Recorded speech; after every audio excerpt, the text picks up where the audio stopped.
it was by definition revolutionary in nature.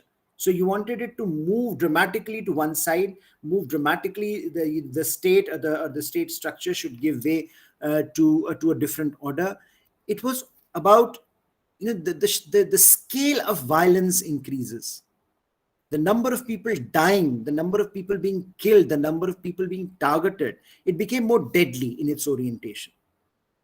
And what it also, one of the differences that is also often mentioned is a new kind of an organizational structure, where the old terrorism was largely centralized, that you will have a centralized authority that would determine how various units would operate. Here was more in the new terror dimension. You had loose affiliations being felt. So local units will have huge autonomy. So you can have Al Qaeda, but you can have Al Qaeda affiliates all around the world, which are doing their own thing, largely deriving sustenance from the ideology of Al Qaeda, but not following orders on a day-to-day operational basis. So local restructuring, local units became very, very loose. This autonomy that they had was very critical, and you see that today when you see various groups operating. For example, Al Qaeda's different branches, or even Islamic State's different branches operating around the world. And largely, the new terror groups were seen as non-political, largely religious in their orientation. That, look, this is not about this world. This is also about other worlds. That we are doing certain things. We are doing, our actions are not simply about transforming the lives of millions here, but it is also about transforming our spiritual lives, maybe. So it became largely, the driver became religious and ideological in that sense. And one of the things that is often considered to be important and interesting is this link between WMDs, weapons of mass destruction, and terrorism. The concern spikes after 1990s. This concern that because these the terror groups are becoming deadlier, they are becoming they're focused on killing a lot of people. The element of weapons of mass destruction entered. The threat perception entered. That chemical, biological, neurological weapons can be used, which can create massive strife, and which can, of course, attract a lot of attention. And some of this, some cases like in 1985. Shinrikyo's case, where this was a cult, a Japanese cult, which released a nerve gas in Tokyo subway in 1985. It did not kill very many people, but it this the sense of dread that that groups or non-state actors are now willing to cross a certain Rubicon, to cross a certain red line. That became that has been a large factor in the threat assessment of policymakers.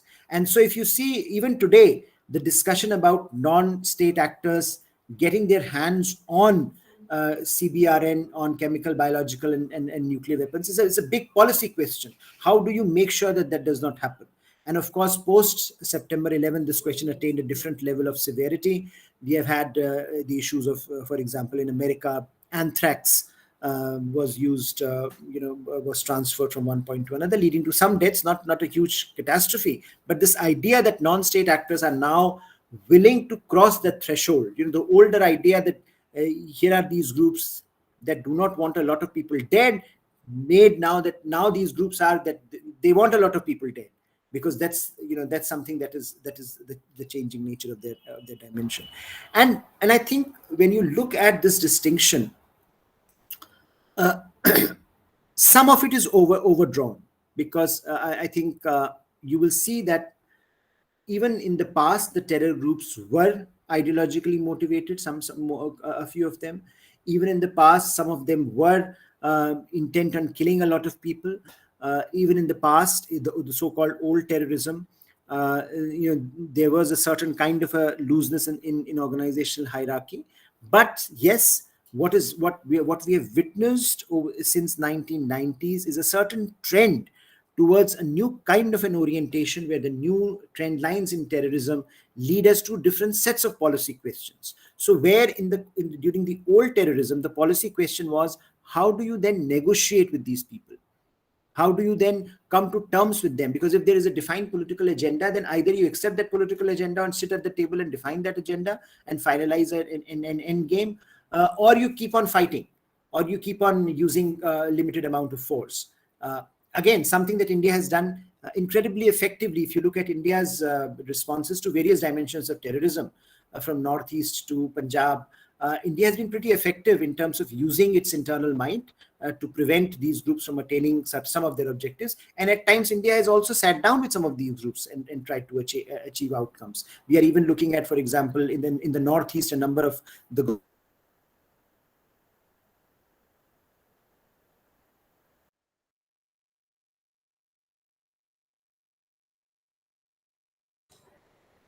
Yeah, just please bear with us. I think Harsh seems to have lost his connection.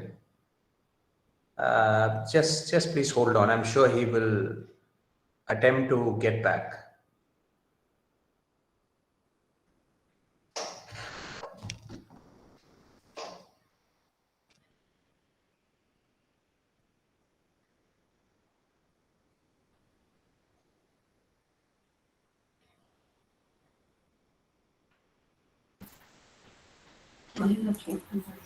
Yeah, he's back. Yes, Harsh. Sorry, we lost you there. Sorry. Yeah, I lost my electricity. I was just mentioning about India and how Indian cases we have seen a lot of divergence and quite a degree of success, because the political reality has been quite concrete. Now, I think in that context, if we are looking at the war on terror, and briefly here I want to touch upon the war on terror and its implications. War on terror has been an interesting development from India's perspective, and here I'll be focusing more on India's perspective, because before, if you go back to pre September 11 situation and India, India has been one of the most persistent victims of terrorism. Ever since, of course, one can go back to 1947, and the first war of 1947 was also, partly driven by certain kinds of groups being used by Pakistan. So you can, and since then, the non-state actors, the use of non-state actors against India has been persistent. So India has been crying from the rooftop ever since independence that, look, terrorism is a problem. We are the major victims of terrorism, and you have to think of terrorism. The world has to think of terrorism in a different way. But the world was not listening to India. In fact, it used to be the other way around, that often where Indians would go, Indian policymakers would raise this issue, the ball would be put in India's court, that this is all about human rights. This is all about India's challenge of mismanaging its own diversity, its own population, its own internal balance, and therefore India was, in the process, India was made the guilty party. So I think India's case, if you look at before 9/11 and after 9/11, there has been a distinct shift, because the world narrative shifts. Post 9/11, it's entirely different world, right? America has been hit. The West is concerned about terrorism, and increasingly from September 11, 2001, you see this expansion in the threat perception in the West, and continuing targeting of Western countries by certain groups within the Western countries, certain, especially the radical Islamist groups. So you had a very interesting phenomena now, post 9/11, where those concerns that India was raising started falling, it started getting a bit more receptivity. So the shift happens globally, and India becomes, I think, a beneficiary of that shift, because after crying for so long, and without there being any receptivity to the challenge that India was posing, I think suddenly now India found a receptive audience, and in a sense that, look, while certain aspects of terrorism may certainly be political, I think the kind of challenge that a democracy faces is something that has to be acknowledged. That with all the challenges, with all the problems that India has, the fact that if you have a neighbor that is willing to exploit your domestic concerns in a way that Pakistan does for India, then the challenge for India rises, for a country like India rises, and it becomes very difficult to manage. So, from India's perspective, post 9/11 situation has been a net, I would consider India to be a net beneficiary of that. Excuse me. And in particular, I think if you look at American security umbrella in Afghanistan, in the region, that had benefited India, because the jihadist groups have been under pressure. Pakistan had been under pressure, and so in a sense, India could really map out a different foreign policy trajectory. So if you see, for example, post 2001 Indian foreign policy trajectory, it has been a foreign policy trajectory of great ambition. India became this idea of Indo-Pacific, this idea of India venturing out into the East. This could happen because the pressures coming from the continent subsided to a certain extent, not to the fullest extent, but they did. And that allowed India to look at its own periphery in a different way, to explore some of the advantages that India's maritime space gave to India, and to look at resource allocation a bit differently. So in a sense, this idea of India China binary that emerges post 9/11 is again very, very interesting, because that would not have happened before. Before, it was India Pakistan binary. The world was looking at South Asia through India Pakistan binary.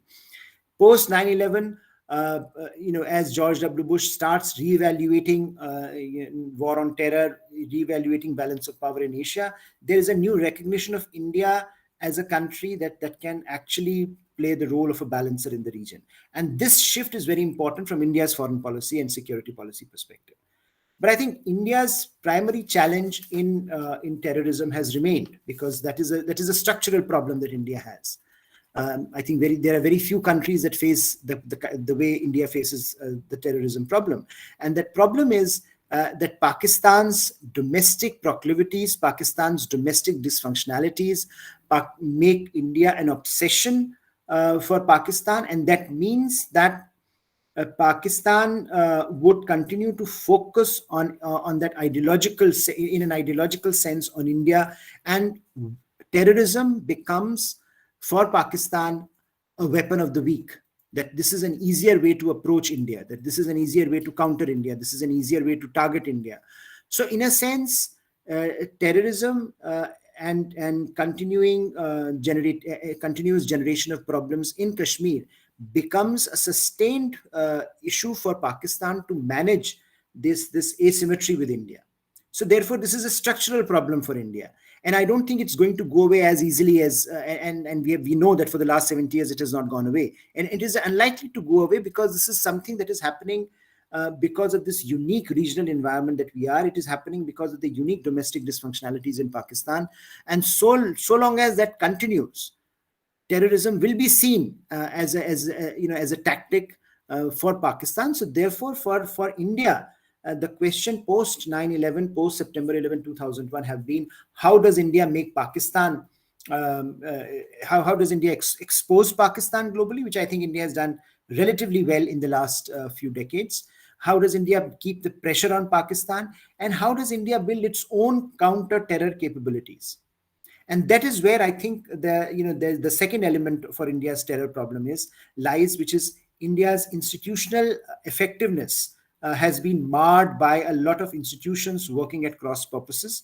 In the recent years, we have seen a shift towards greater reorganization of various institutions and a greater sense of where how those institutions are to be used to tackle a problem as challenging as terrorism, which is which is always in a perpetual state present in India.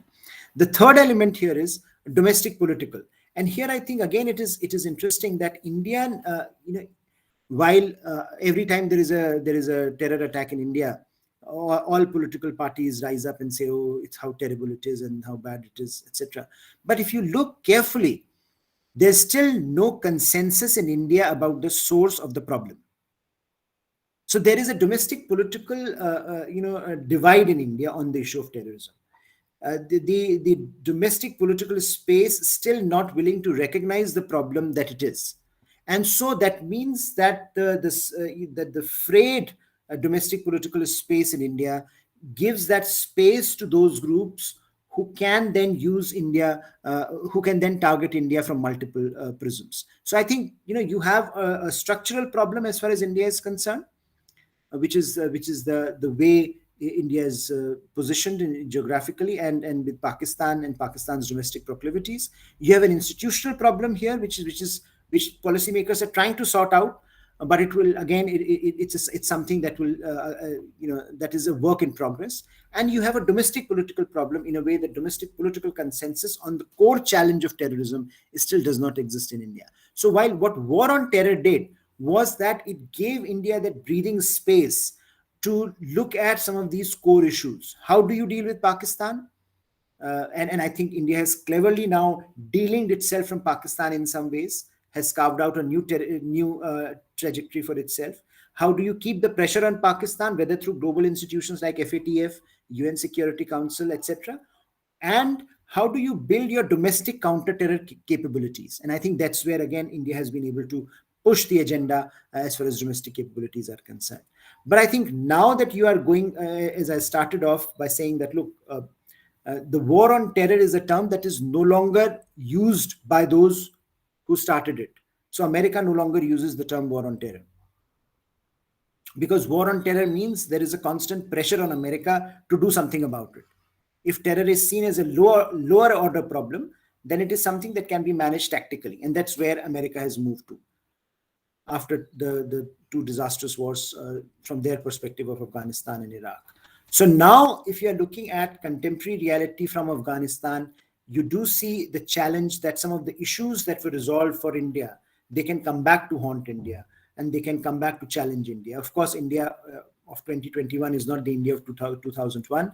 India again has moved the needle in a significant degree. India has much greater operational control of some of the territory along the border. It has better counter-terror capabilities. Of course, the India story has changed. But I think the challenge for India, as I've been discussing, the structural, the institutional, the domestic political, those challenges certainly remain where they are.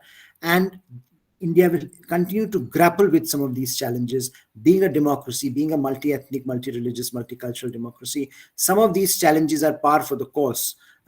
Terrorism or the threat of terrorism will always remain. The question is, can it be at a level where it can be managed with reasonable resources, or does it create a new source for us post Afghanistan, where our resources, where our attention will have to be dramatically once again shift to this menace. So I'll end here because I know I have a few minutes left, and I'll be happy to discuss. And thank you, Harsh. I think pretty much it was quite a complicated and vast topic, but you have actually stuck to about 30 or 35 minutes of trying to provide some really interesting insights into this topic, which is quite comprehensive. I think one of your observations about how the narrative became more favorable for India was very interesting, uh, particularly by what happened in the United States in September 2001, but also to the fact that our own economic profile was becoming more prominent, and hence attracting the most developed economies to us. The simultaneous rise of China, neighboring China, I would say, also, as you have touched upon it, made India a useful ally. And I think you've rightly pointed out in terms of how Pakistan has domestically dysfunctioned. I think that was the terminology you used, along with the fact that the United States had a more active presence in Afghanistan, meant that Pakistan's geostrategic location probably didn't prove to be that advantageous post 9/11. And hence, they were able to, I think, focus more on India. I think your point on the new set of challenges emerging now, especially with what's happened in recent developments in Afghanistan, again, that would be an interesting point to enlarge the discussion. Also, I think your sort of elucidation of some of the structural problems, the institutional problems, as well as the domestic political problems, I think is very, very valid. And I think you have rightly observed that India has also made progress in the last 20 to 30 years in terms of dealing with terrorism. And the management of the national security architecture has also evolved quite comprehensively. And this is not just with what is happening currently, but with what has been consistent efforts over the last 70 years itself. I mean, remarkably, and I've had some experience, as you know, remarkably, at least on in terms of our management of national security structure, if one looks at its evolution over the last 70 years, one could see a sense of bipartisanship, at least on national security issues. You had clear instances of where initiatives that were actually introduced by a particular political dispensation was actually looked at and pursued by successive governments, even if they belong to different political orientations. NatGrid, for example, is one such case study. So I think this is a very interesting sort of platform that Harsh has laid. And I would now open up, because obviously, I don't want to take up too much time. We have a really good audience, young audience, very enthusiastic. And I think Digvijay, is already asked a question on the chat box. I don't know whether Digvijay wants to ask it himself. But if he doesn't, then what I'll do is I'll try and read this out. Harsh, this is for you. So what Digvijay says is, I would like to expand the scope of the discussion from a territorial perspective towards the maritime spaces. Today, we are seeing the proliferation of the phenomena of maritime militias by China. I would like to understand your views if there is merit in pursuing a different nomenclature for the supposed militia and align its description more in line with the terrorism discourse in the maritime spaces. So that is one observation and question from Digvijay. Harsh, would you like to take that? Yes, very interesting. I think topic, and one that I think will become one of the dominant challenges going forward, given where China is moving, and especially with their new maritime laws, with the use of maritime militias, and see, I think what is interesting now is that. There was a lot of focus in the literature on terrorism, on non-state actors. I think, and whenever we have, and I was talking of terrorism and state actors, where the state actors was largely said that, look, if you would have some groups that would challenge and say states are also responsible for terror activities, and being blamed the state. I think what the Chinese are now doing is something where they are melding the two, where they are bringing in plausible deniability, as well as they are saying that, look, these are, of course, these are Chinese state institutional, the maritime militias are part of Chinese state institutional apparatus. But what they are saying is that, look, but these are not actually we have plausible deniability when they do certain things. They are not officially now part of our state dictum. So I think that is something which I think the world will have to be very, very careful about, because we have not seen that kind of an approach for a very long time from what we call as responsible group of actors. Now here is China that is challenging some of the fundamentals of the way states are organized, states relate to each other, and given their emphasis on putting everything, Sam, Dam, Dandabhed, every aspect in terms of getting the outcomes from their neighbors. My own sense is that these militias in particular are going to be a very determining factor. So how do you approach them? And I think that's why the whole question on how Chinese are coming out with their own maritime law, and what challenge that poses is very important. Unfortunately, so far the world has not paid enough attention to this. Now that they are into the business of projecting power, I think perhaps the world will.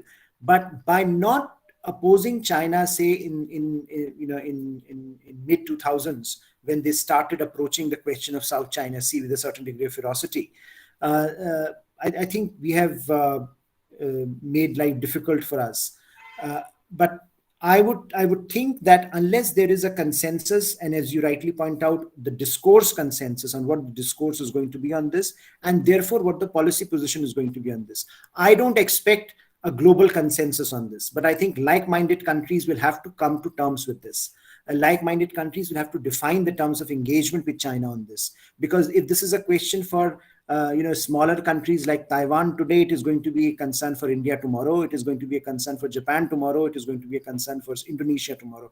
So I think unless the regional countries can really think through the implications of this and start framing their responses both in terms of discourse and in terms of policy pushback, I think very soon we would find outmaneuvered by the Chinese on this question. I think this is an excellent question. More work needs to be done on this. Thank you.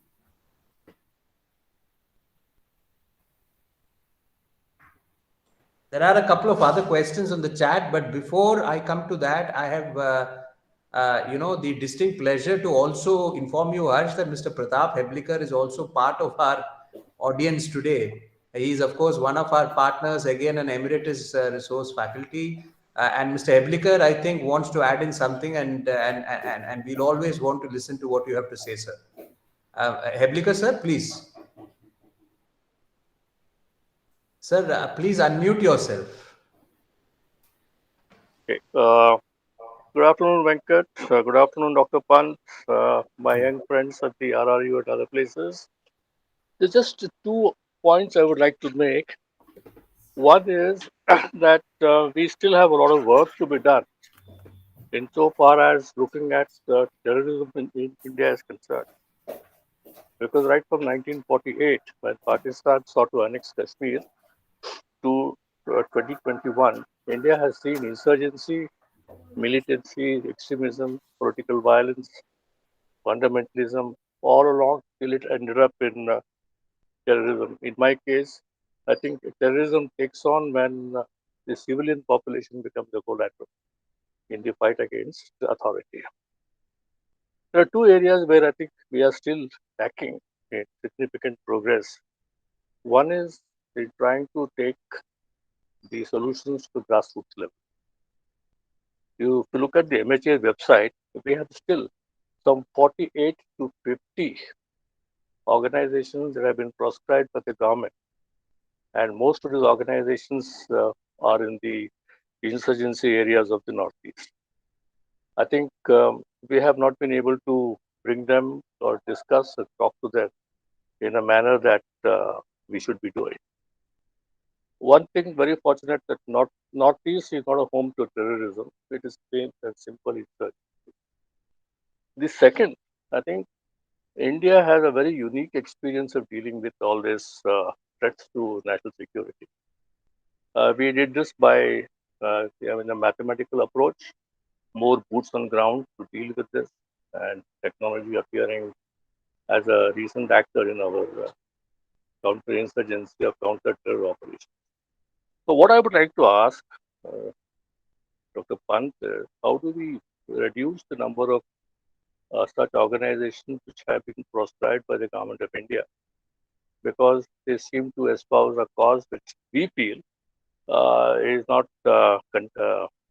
compatible with our way of living. So I leave this thought. I think as far as the younger minds are concerned, we need to look at the threats that come from terrorism and what are the challenges. Ultimately, we have to underline the fact that radicalization also is responsible for some of these that attract our attention today. So I leave it here, and I think I will request Dr. Pant to tell us as to how do we look at these issues and what can be done to minus some of the threats that exist in this sphere. Thank you. Harsh, would you want to take 1 or 2 more questions and then answer, or just respond to Mr. Eblikar? Sorry, you'll have to unmute Yeah. yourself. So one or two, maybe more, so that I think the time is a bit less. So Yeah. I'll take a few more. Yeah. Yeah. So we've got Kamal, who's, of course, our scholar from Afghanistan, who's here with us. And Kamal, please go ahead, and then I'll take the questions in the chat box. Thank you very much, sir. I am Kamaluddin Saeem from Afghanistan, now a student of IR in Russia Raksha University. Sir, thank you very much for your great, speech. What I'd like to ask you, sir, don't you think that this global war on terror has failed now? As we see that Taliban took over the Afghanistan. ISIS is very largely active there. Al Qaeda is also active there. Whatever the United States starts in 2001, but now in 2022, we can see that that's completely failed. These groups are, largely active there, and they are, this Taliban considered as a terrorist group, but it is now, took over of Afghanistan. Don't you think that this global war on terror has failed?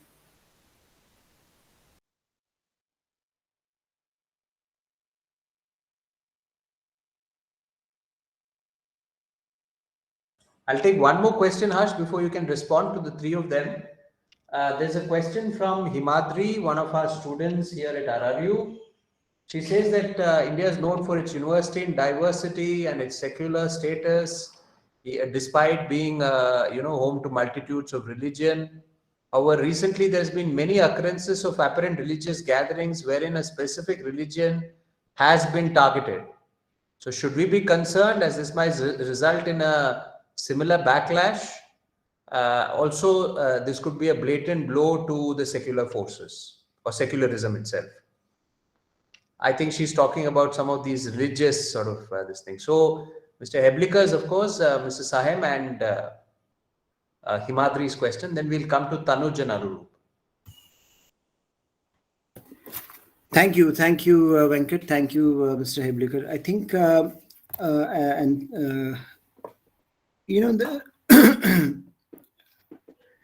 I was briefly involved with in the aftermath of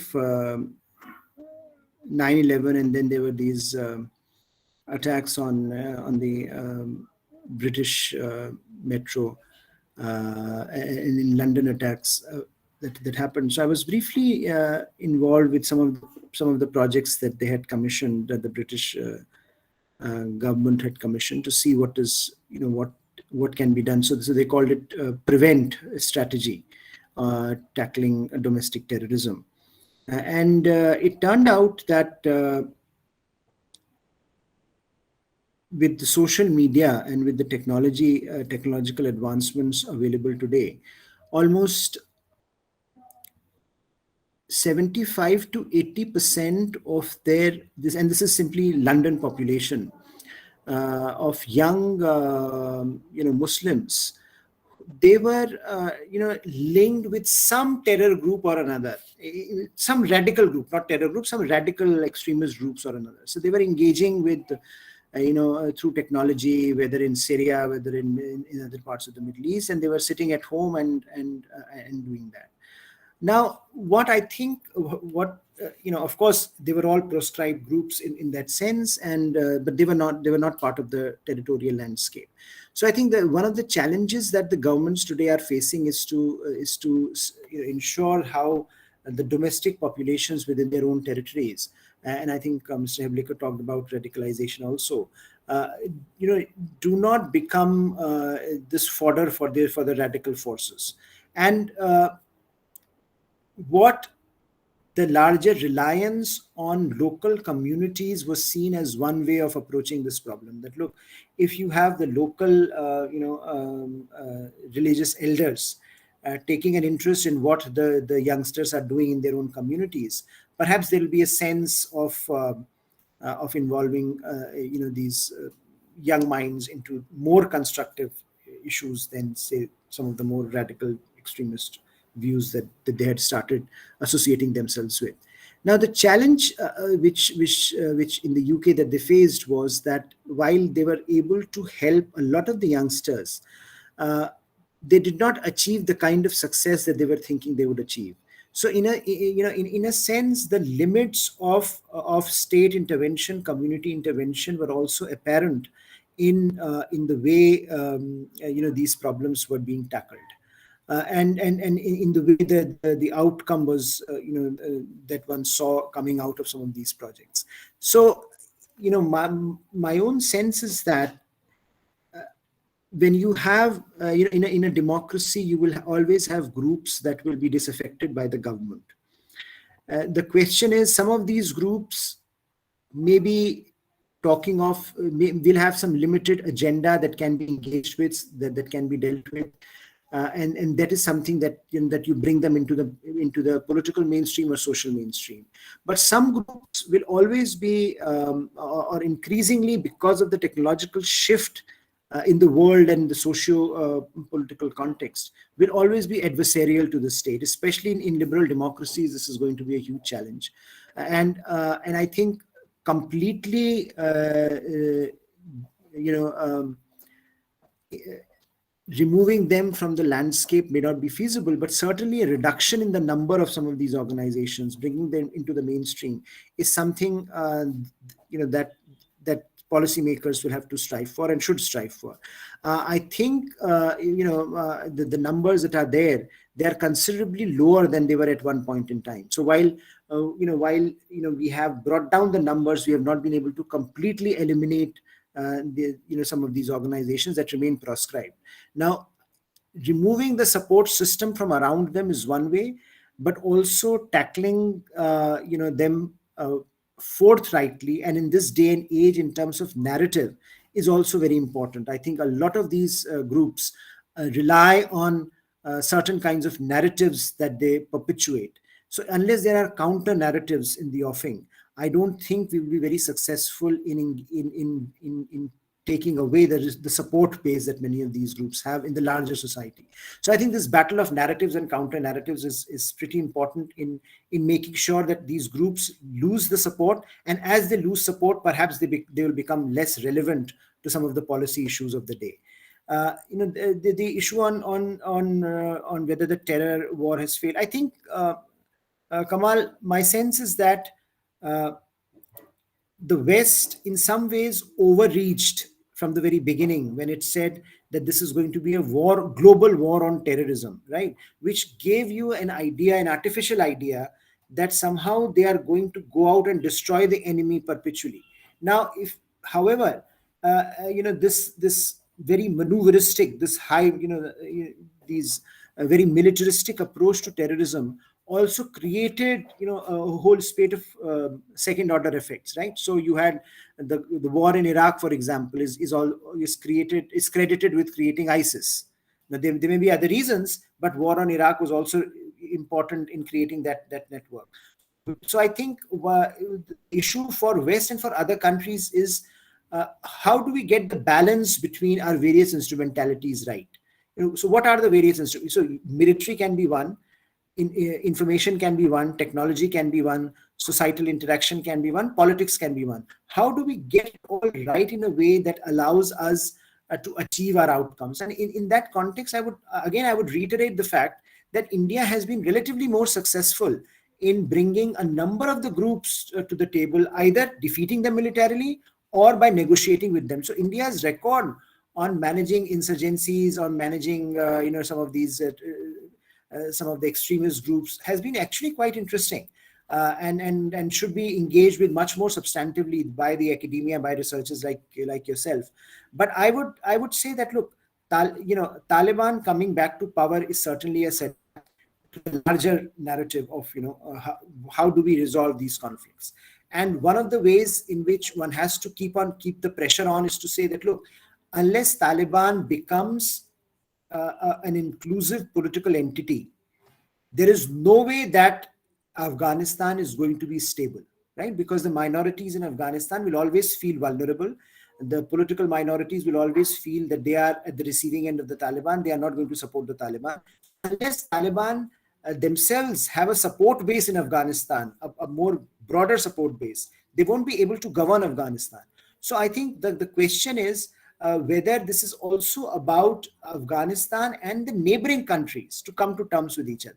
So, right. So while we can all say that, look, America failed in Afghanistan, but it is also true that America could not have won in Afghanistan without actually targeting Pakistan, because ultimately the source of all problem in Afghanistan, as in India, is Pakistan. So in a sense, unless you deal with the problem emanating from Pakistan, how do you resolve Afghanistan, or how do you resolve the problem of Kashmir in India? So I think the challenge therefore is, again, much like India, Afghanistan has a structural problem, that unfortunately we have a neighbor like Pakistan that believes that because of its domestic dysfunctionality, it can use terror as an instrument of state policy, and that creates all sorts of problems for its neighbors, and for, I think, for countries like America, who believe, who at one point in time believed that Pakistan will be their gateway to the war on terror, that Pakistan would make would deliver them from evil.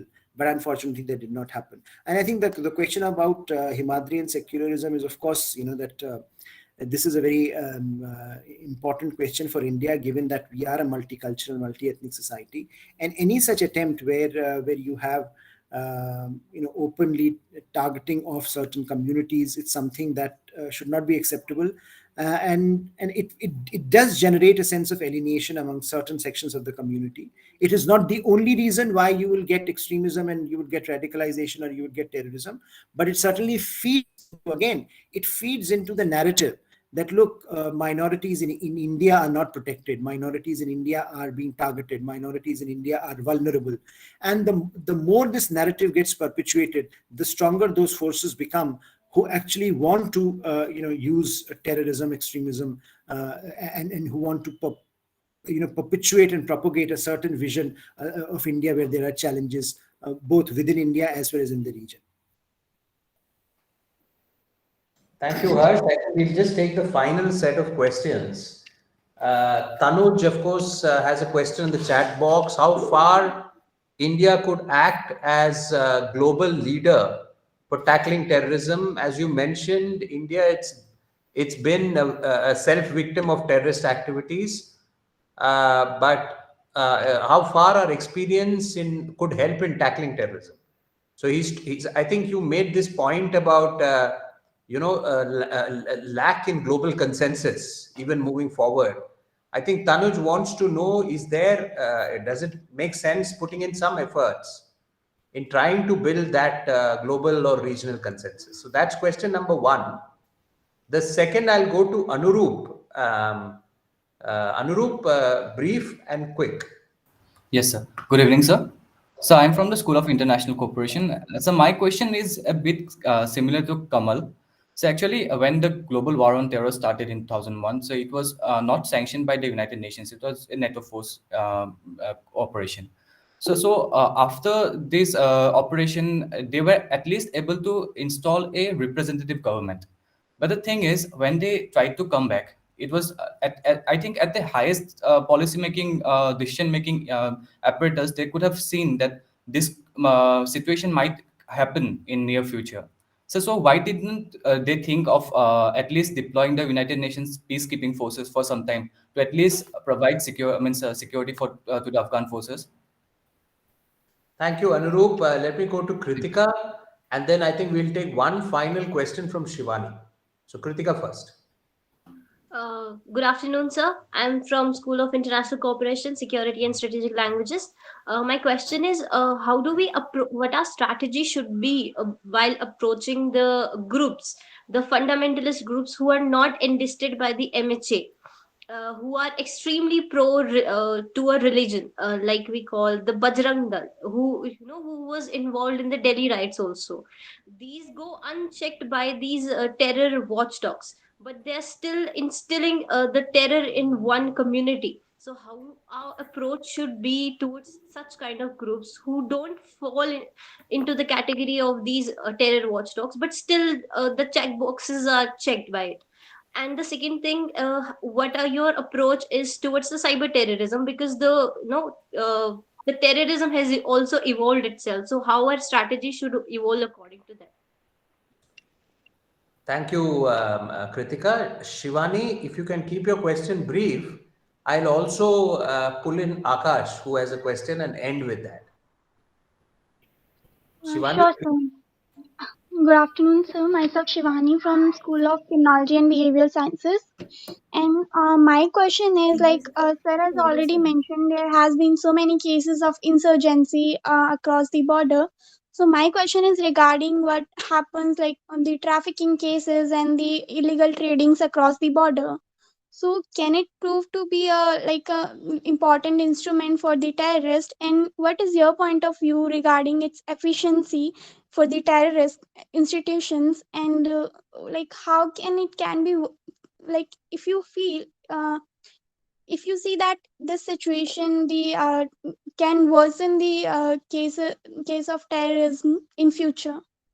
Yeah, thank you, Shivani. I think she's referring to probably the Northeast and the groups in Myanmar.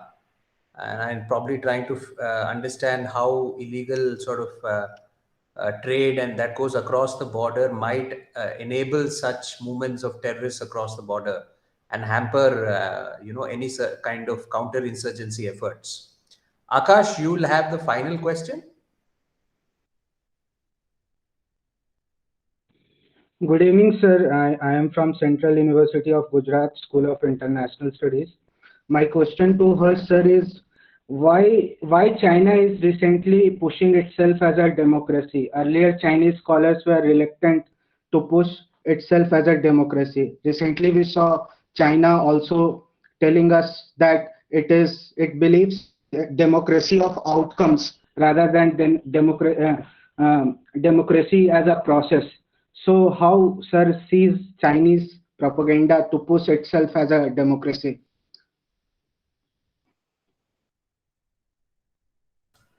Yeah, I think thank you for the final set of questions. Harsh, over to you, please. Thank you, Venkat. Some interesting questions here. See, on India as a global leader and what can India do? I would say, see, as far as the consensus on terrorism is concerned, I don't think India should use its diplomatic energy. Yes, India should try and see what it can do. But I think that's a largely political question. Ultimately, states were going to decide on the basis of what their political understanding is and whether it suits them or not. So I don't think that consensus or that definition of terrorism is going to be resolved anytime soon. So India, how much India should be investing in that, I think is something that India should be careful about. But certainly what India can do is to showcase to the world that, look, Indian democracy may not be perfect. Indian challenges, maybe there are too many challenges that India faces.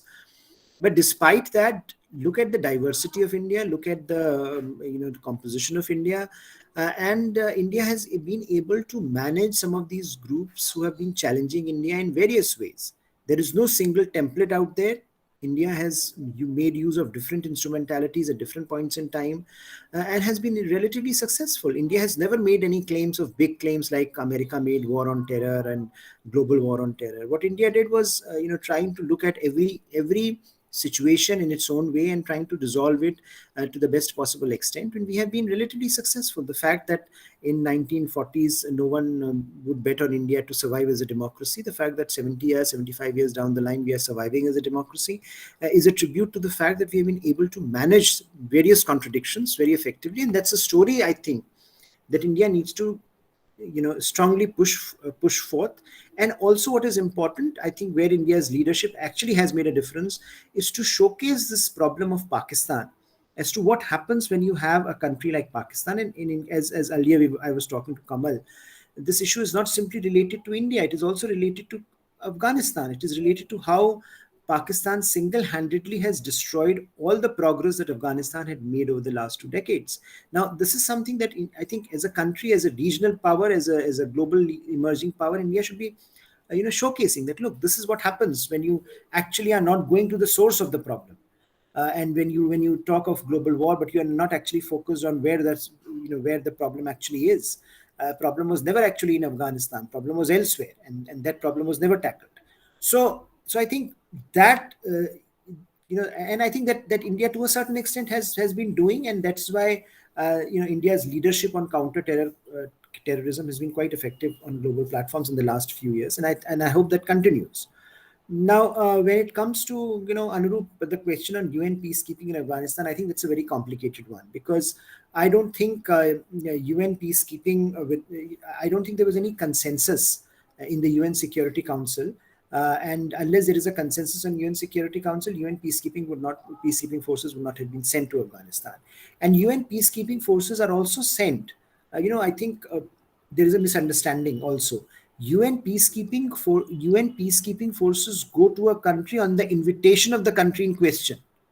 So if the Ghani government were there and would have said, please bring in UN, we would like you to send UN security forces, United Nations would have to consider that request. But that there was no such request, because there was no appetite for that kind of a request, and of course the idea that that American forces are still there and were still there, NATO forces to a certain extent were still there, that meant that that conversation was really never on the table. So the issue was about under what conditions American forces would depart, and for a very long time the argument was that American forces would depart after putting in place a reasonable political structure which would be politically inclusive. But they decided to leave just one fine day. Mr. Biden decided that this is going to be the cutoff date, and we will leave by August 15th. Now, that meant that the momentum that the Taliban had in terms of the outskirts, that momentum was, they got to, that momentum got accelerated, and there was no force there to hold on to them, to hold on against them. So I think that the larger role of UN in Afghanistan has never been really thought through, and and especially when it comes to peacekeeping, that would have been an entirely different ballgame. So I don't think that question was addressed in the way that you're asking. And on extremist groups. Now this is Kritika. All democracies will have all kinds of groups, right? Not all of these groups are terror groups. Now, if you start conflating them, there is a problem. You can in common parlance say, well, we have extremist groups here, we have extremist groups there. They sometimes they use violence, but when you are using the word terrorism, there is a different connotation. You are using terrorism, to inflict fear among us, and to get support for your larger political agenda. I think when you talk of groups like Bajrang Dal and others, there are too many of them in India. I don't think you are talking of the of really the groups that actually are trying to change the status quo in the way that I think we are talking about. They are groups that have local grievances, regional grievances. They will always compete, and this happens in all countries, right? What is happening in America today? You have Republicans and Democrats. You have extremist groups who don't talk to each other. Now that leads to polarization, that leads to its own sets of consequences. But that does not necessarily mean that one should use the same lens as we use for terrorist groups, because then your policy responses get conflated. If you are using the same lens for all sorts of groups, then I think the policy responses are not often as effective. I think on cyber terrorism, I think that is a very valid point, that terror groups themselves are now have become more efficient, right? We do not see standard terror groups using open violence. What we are looking at terror groups today, the kind of terror groups that are operating, they are using cyber crimes, influence operations, information warfare. Those kind of things have become very prominent, and therefore the point that I think earlier in one of the questions was about maritime militias. That is a very interesting, because in some ways what China is doing is also changing the landscape, right? Influence operations, when you have influence operations, they are not technically terror terror groups, but here is a state actor that can inflict enormous damage through cyber crimes, cyber threats, cyber terrorism. It will be terrorism if a state actor uses a non-state actor to inflict cyber damage on any other country. What is it? So I think the paradigm of terrorism is changing, and countries will have to adapt very quickly to some of these developments. on trafficking, on trade. I think this is an important aspect of how do you counter terrorism. A lot of the emphasis in recent years has been on terror financing. That after all, how is it that these terror groups become so operational and so powerful they can work across boundaries? And I think the answer lies in you need to go to the source of funding. If you can cut their funding, there is a very significant chance that you can prevent them from wreaking the kind of havoc that they are wreaking.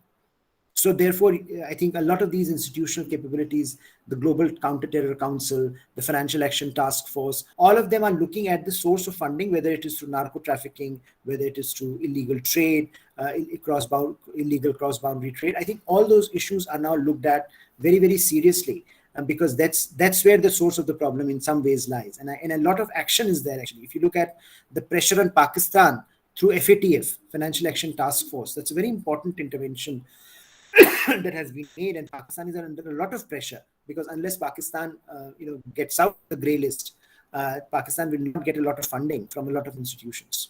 So therefore, the economic problem that Pakistan is facing has a lot to do with the global pressure. And finally, I think, excuse me, Akash, on democracy. Well, I think Chinese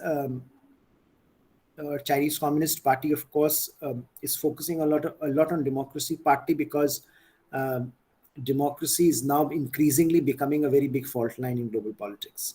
The mobilization of democracies against China has actually begun to happen. For a long time, Chinese scholars said this is unlikely to happen. Now that it is beginning to happen, I think they realize that this can be a potential problem for them if the democracies get together, whether for trade, whether for technological development, whether for infrastructure and connectivity.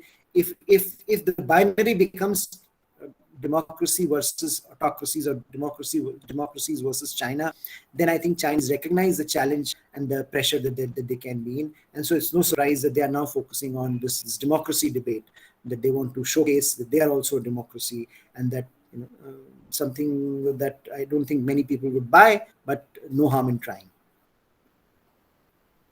Thank you, Venkat. Thank you so much, Harsh. I know there are some more questions, but we need to keep these sessions short and sharp, because with students having multiple commitments and online classes taking place, it just getting everybody together becomes a bit of a challenge. Not dragging it on too much, because the attention span also tends to be a lot more shorter these days because of all these distractions that are there. Of course, the bad news is that we finished with the session now, but the good news is we have Harsh 2.0, and that hopefully is happening on Friday, where Professor Pant will speak a little bit on the concept of security and the different dimensions, and especially focus on the non-traditional security agenda in the post-Cold War era. And I think this is an extremely pertinent topic considering the times we live in. So, of course, we will all reach out to you with communication over emails and WhatsApps in the next 24 hours once we have communication and a confirmation, of course, of Professor Pant's schedule. But the plan is to do it the same time on Friday. We will continue with this discussion. I want to thank each and every one of you. I know we've had a diverse crowd, especially Heblika sir joining us all the way from Bangalore. I can see Ankita who's joined us. Again, a very emerging scholar from Delhi University, and a number of others from Rashtriya Raksha University, as well as I think maybe some from Harsh's organization are here. Akash, for example, is from the Gujarat Central University. So I'm very extremely happy that there is a crowd that is diverse. At the same time, a lot of them who are young. So I hope, Harsh, you enjoyed that session. You enjoyed those questions, and hopefully some of those questions have triggered a thought in your mind, and it may get reflected in one of your numerous articles that you write. I request everybody to please follow Professor Harsh Pant's writings. He also, does a lot of these webcasts or podcasts, as you call them, internally within the ORF, and then I think that's available on the ORF website as well as on YouTube. And please continue to follow him, and you can also email your questions to him, and he will be closely associated with our school as well as with the syllabus and the teaching. Once again, Harsh, thank you so much. I know you have a very busy schedule. You are amidst work, your daily work schedule, and I want to thank you for taking time out and spending time with us, and look forward to your second session. I'll stay in touch with you. Thank you once again, everybody who's Thank you. joined us from within RRU. Have a great evening. Thank you, and God bless. Thank you. Thank you. Thank you. Thank you. Thank you, sir. Thank you, sir. I think some of our students, if it's okay, we can join the other link. Amrita, maybe you can pass on the message. You can join the other link, and we'll see how many students are there. We can carry forward the. Thank you.